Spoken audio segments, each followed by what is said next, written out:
The Republican-controlled U.S. House of Representatives took action on Friday, passing legislation to avert a government shutdown just hours before a midnight deadline. The bill passed with strong support, 366 to 34, and moved to the Democratic-controlled Senate before potentially reaching President Joe Biden's desk. Despite President-elect Donald Trump's call for trillions in new debt and changes to the debt ceiling, this bipartisan bill kept the government funded at its current rate. It also allocated additional disaster aid for storm-hit states and farmers, though Trump's request for a debt ceiling raise was rejected. House Speaker Mike Johnson assured that the new package would continue disaster relief efforts and ensure federal workers would be paid. With a government shutdown looming, federal services and workers would face serious disruptions, including the threat of delays in law enforcement, national parks, and more. The U.S. travel industry warned that the shutdown could cost up to $1 billion per week, potentially disrupting holiday travel for millions of Americans.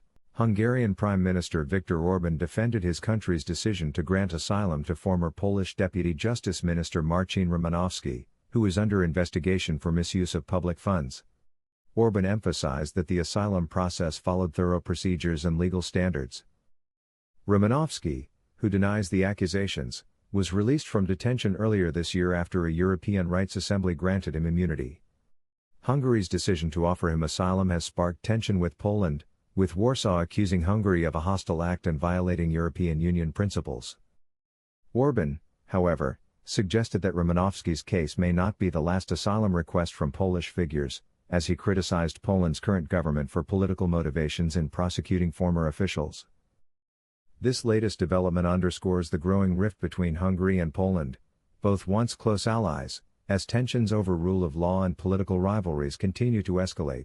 A tragic collision on a major highway near Teófilo Otoni, in Minas Gerais state, Brazil, claimed the lives of at least 22 people early Saturday, December 21.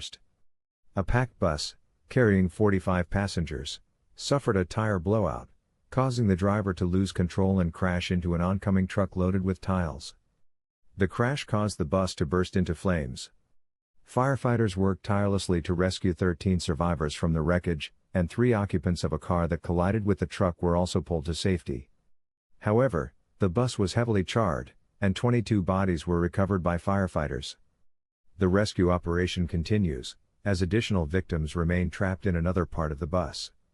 A crane is needed to access this section of the wreckage. Witnesses reported the harrowing details of the crash, which involved multiple vehicles, but thankfully, all those in the Fiat Argo car survived. The accident has left the community in shock as authorities continue to process the aftermath of this devastating crash. On Saturday, December 21, 2024, Ukrainian drones struck the Russian city of Kazan, hitting a residential building and causing a major explosion.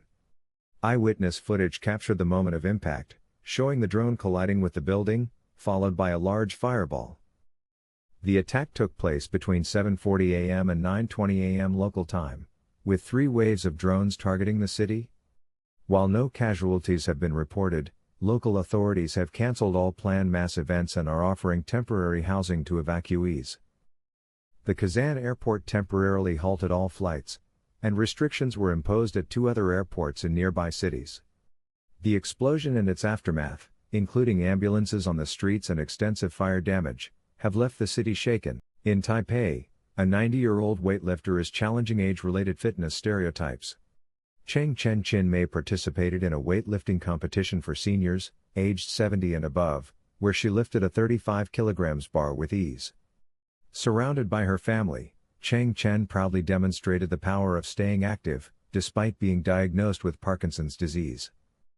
Encouraged by her granddaughter, Cheng Chen began weight training in 2023, which helped her improve her posture and physical health. "I want to tell all the old people to join the workout," she shared after the event. "You don't need to work extremely hard, but this is to maintain health." The event, hosted by LKK Wellness, aimed to show that regular weight training helps prevent muscle loss and reduce fall risks among the elderly. Cheng Chen, who lifted weights of up to 45 kilograms, joined 45 other participants, some in their 80s and even 90s. As Taiwan transitions into a super-aged society, more programs like this are helping seniors defy expectations and maintain vitality in their golden years.